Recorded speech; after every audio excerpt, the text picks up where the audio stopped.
पीयूष जी, बैंगलोर से। जी राधे राधे महाराज जी। महाराज जी, मैं पिछले 6 महीने से यूट्यूब के माध्यम से आपको सुन रहा हूँ और बहुत मोटिवेशन मिलता है मेरे को। हर रोज मैं नाम जप करने का भी प्रयास करता हूँ। पर महाराज जी, मैं बैंगलोर में आईटी में जॉब करता हूँ। वहाँ मैं 10 से 15 मिनट ही निकाल पाता हूँ और ऐसा भी होता है कभी कभी 15 से 18 घंटे मेरे को काम करना पड़ता है। फिर आके वही विकार, ओवर थिंकिंग, स्ट्रेस आ जाता है। महाराज जी, इतना 15 से 18 घंटे तक जब आप काम करते हैं तो उसके बीच में अगर हम एक एक घंटे में एक बार राधा बोले तो क्या घाटा हो जाएगा? एक घंटे में एक बार राधा बोलने का क्या आपको चांस नहीं मिलता है? जो स्ट्रेस ओवर थिंकिंग से सोच में नहीं आता भैया, उसी को बचाने के लिए मैं बोल रहा हूं, उसी को बचाने के लिए बोल रहा हूं। अगर आप 10 मिनट में एक बार राधा बोलना शुरू कर दें, 10 मिनट में एक बार, फिर आप इसका चमत्कार देखें। एक बार कृष्ण बोले 10 मिनट में, एक बार राम बोले, राम कृष्ण हरि जो भगवान नाम, ये चिदानंद नाम है। इसकी महिमा को आप ऐसे नहीं समझ पाएंगे। ये जो आज हमारा समाज डिप्रेशन में पहुंच रहा है, ये जो आप अंग्रेजी का शब्द बोल रहे हैं ओवर थिंकिंग में पहुंच रहा है, हमारे ओवर थिंकिंग से कोई संभल जाएगा क्या? फिर कर्तव्य का पालन करते हुए, संतोष को धारण करते हुए खूब धर्म पूर्वक चलो। सोचने की क्या जरूरत है?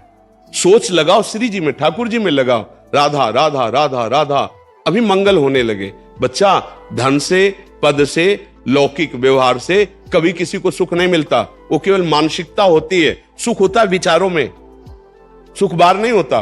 सुख होता हमारे विचारों में।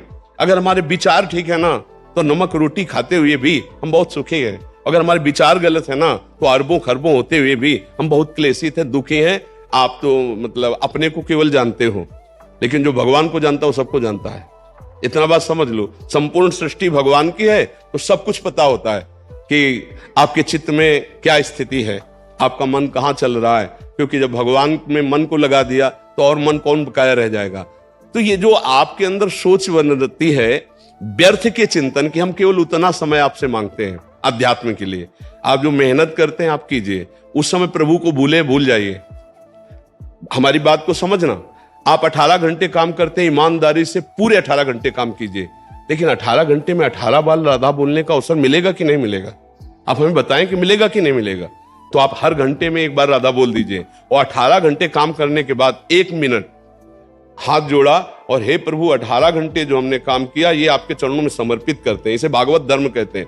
इसी से आपको परमानंद की प्राप्ति का मार्ग खुल जाएगा। भगवान के चरणों में लक्ष्मी जी सदैव चापती रहती हैं।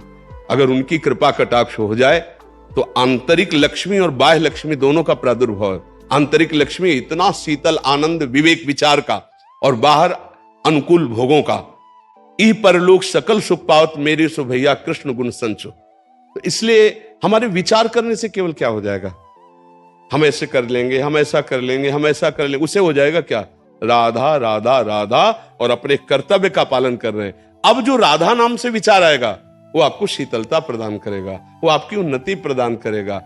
आज विचारों की इतनी हीनता होती चली जा रही कि विद्यार्थी असफलता में अपने शरीर को छोड़ रहे हैं, किसान असफलता में अपने शरीर को छोड़ रहे हैं। कोई पराजित हो जाता है, इतना निराश हो जाता है। ऐसा क्यों हो रहा है? पराजय कोई बड़ी बात है? अगर जय है तो पराजय भी है, दिन है तो रात भी है। हमें दोनों को बराबर निपटना है। सुख दुखे समे कृत्वा लाभा लाभो जया जयो। जय और पराजय, सुख और दुख और लाभान, दोनों में हम समान रह करके अपने कर्तव्य का पालन करते हुए कभी निराश और उदास और हताश नहीं होंगे। हम राष्ट्र सेवा करेंगे, समाज सेवा करेंगे, भगवत सेवा करेंगे। ये क्या फेल हो गए तो तुम शरीर हार गए, तो ये निराशा क्यों?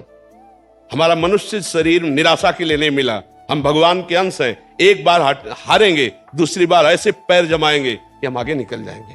हमको हारना नहीं। हमारे जीवन में निराशा और हताश और उदास ये नहीं आने चाहिए, ये बिल्कुल नहीं। हम कोई पशु है? प्रारब्ध के अधीन चलते हैं। हम मनुष्य शरीर में हम राधा राधा बोलेंगे, अपने कर्तव्य का पालन करेंगे, देखेंगे हमें परास्त कौन करता है। हाँ, हमें यह देखना मैं हारा क्यों, मेरी चूक क्या है, उसे संभालना है। हमें हार में नहीं डूबना है। हमें उस पॉइंट पर जाना है कि मेरा अभ्यास में कमी हुई, खेल में हार गए, मेरी पढ़ाई में कमी हुई, मैं हार गया, मुझे मेरी समाज प्रियता में कमी हुई, मैं हार गया। मैं हारा क्यों, वो हमें सुधार करना है, ना कि हमें निराश हो जाना है, हताश हो जाना है। हमको हार में एक उपदेश मिलता है। कि हमारी गलती क्या हुई। हमको उतना पुष्ट होना है कि आगे हम विजयश्री को प्राप्त करें।